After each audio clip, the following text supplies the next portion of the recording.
चाचा चौधरी और म्यूजियम में हंगामा। एक दिन चाचा चौधरी के घर पर। अरे चाचा जी, आपको याद तो है ना, आज आपको दीनपुर उद्घाटन के लिए जाना है। ओह, अच्छा किया साबू, तुमने याद दिला दिया। मैं तो बिल्कुल ही भूल गया था। ये दीनपुर कहाँ है? पता नहीं, पर अगर हमें भी साथ ले जाएं तो मजा आ जाए। दीनपुर गांव शहर की पश्चिमी पर्वतों की तलहटी में बसा एक छोटा सा मगर खूबसूरत गांव है। चारों तरफ हरियाली और सीधे सादे लोग। पर चाचा जी, उन लोगों ने आपको उद्घाटन के लिए क्यों बुलाया? मेरा मतलब, वो कैसे जानते हैं आपको? उस गांव में एक डाकू ने बड़ा आतंक मचाया हुआ था। हमने उसे पकड़कर पुलिस के हवाले कर दिया। बस तब से वो हमारे शुक्रगुजार हैं। और उद्घाटन किसका है? रेस्टोरेंट का? नहीं, गांव में रेस्टोरेंट का क्या काम? वहाँ किसी राजे का महल है जिसे सरकारी इजाजत से म्यूजियम में तब्दील कर दिया गया है।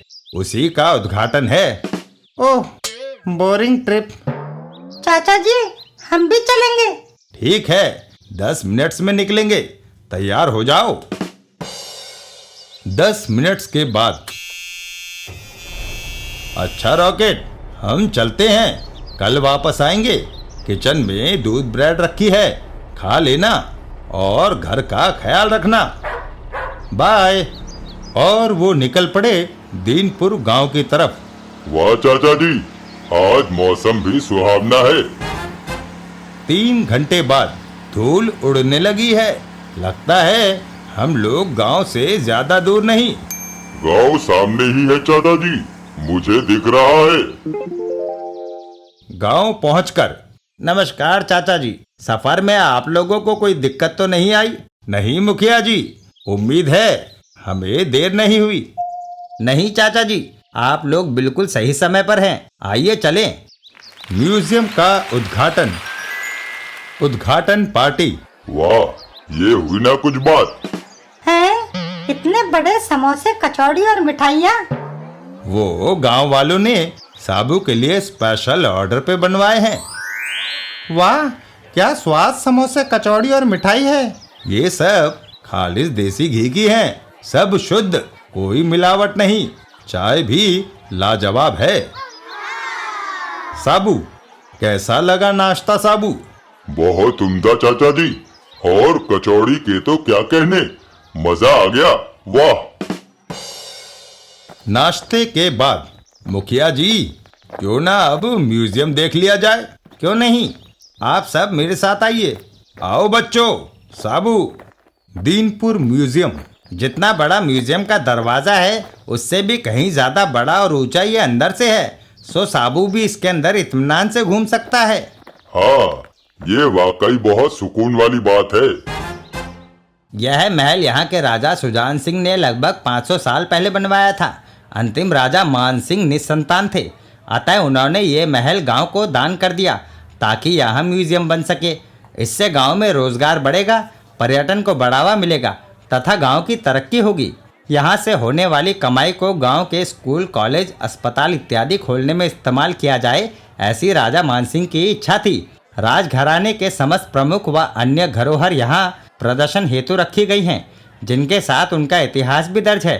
दीवारों पर उकेरे गए चित्र इस महल के पिछले 500 सालों के गौरवशाली इतिहास को दर्शाते हैं। कहते हैं राजा सुजान सिंह के पास बहुत विशाल खजाना था, जिसे अंग्रेजों और मुगलों से सुरक्षित रखने के लिए राजा ने इसी महल में कहीं छुपा दिया था। वो आज तक किसी के हाथ नहीं लगा। यहाँ तक कि म्यूजियम बनाने से पहले सरकार ने भी भरसक कोशिश की, पर कोई फायदा नहीं। अंततः उन्होंने भी हार मान ली। वाह, कितना विशाल व भव्य है।